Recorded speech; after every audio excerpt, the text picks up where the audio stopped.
الساحر ما يقدرش يعمل بذاته حاجة، لا يستطيع أن يضر. الضار والنافع هو الله، من أسمائه أنه الضار النافع، فمش ممكن هذا الساحر أن يضر، لا يستطيع أن يضر إلا بإذن الله.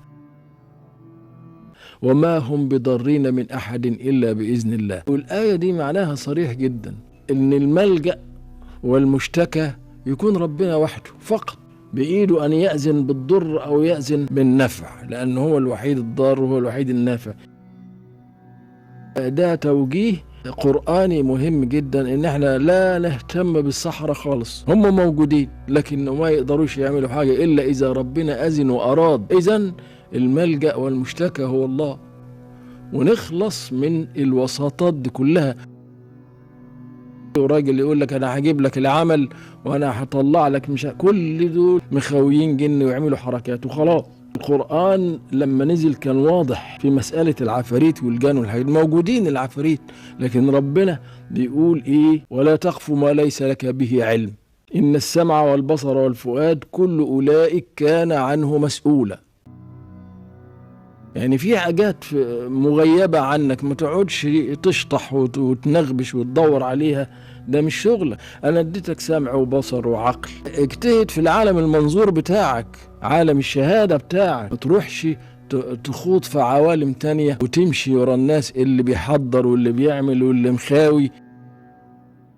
الوحيد اللي ربنا سخر له العفاريت والجان كان هو سليمان، فدي خصوصية من خصوصيات النبي سليمان، ما اشتركش معاه أي نبي في الحكاية دي خالص ولا أي حد. قال لك لا تقف ما ليس لك به علم. السير في هذا الطريق خطر جدا، لأنك بتخش في عالم أنت مش شايفه خالص. إذا كنا احنا مش قادرين على عفاريت الإنس اللي احنا شايفينهم، هنقدر على عفاريت الجن اللي احنا مش شايفينهم؟ فاحنا من ابعد عن الحاجات دي خالص. ونهاية الصحراء دايما بتكون نهاية سيئة، الجنون والطرش والعمى والشلل والفقر هي نهاية كل الجماعة اللي بيشتغلوا بالسحر.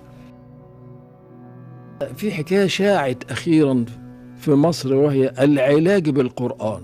أنا عاوز أقول إن أكتر المعالجين أو كلهم تقريبا هم في الحقيقة بيحضروا جن ويخاووا جن، وكذابين كلهم ودجالين كلهم ومرتزقة كلهم. والحقيقة إنه مش بيعالج بالقرآن، ده بيحضر ويخاوي ويحاول يبهر الناس بشوية حاجات خوارق وحاجات بالشكل ده، فالناس تصدق وتنقاد إليه. الحقيقة إنه لا يستطيع أن يشفي، عاجز عن إنه يشفي. وأنا شفت أكاذيب كثيرة من هذا النوع قدام عيني. بالعكس المريض ازداد مرضا. بيضحكوا على الناس بحكاية العلاج بالقرآن. طب هو القرآن يعوز ان انا اروح لواحد في دكان بيشتغل بالقرآن؟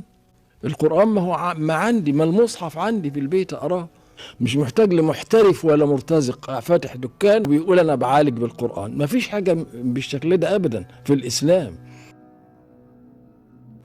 القرآن له بركة فعلا، لكن أنا مش محتاج لوسيط عشان أصل إلى هذه البركة. القرآن موجود قدامي، أنا أراه، وعلى حسب علاقتي بربنا وإخلاصي بتكون النتيجة.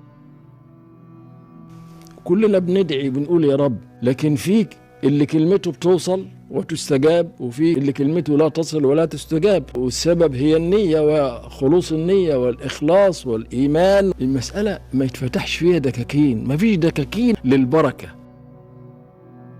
القرآن في ايدك والمصحف معاك، ليه تروح لوسيط؟ الام ما هي بتحط ايدها على راس ابنها وتقرا له الفاتحه او ايات الكرسي، فاذا كان بينها وبين ربنا عمار وفي خلوص نيه ربنا بيستجيب. ربنا بيقول لك ادعوني استجب لكم، ادعوني مباشره كده، مفيش وساطه خالص، مفيش بين المسلم وبين الله وسيط. ربنا سبحانه وتعالى أقرب إلينا من حبل الوريد، يستجيب للداعي ما دام هذا الداعي مخلص ومتوجه بقلبه إلى الله.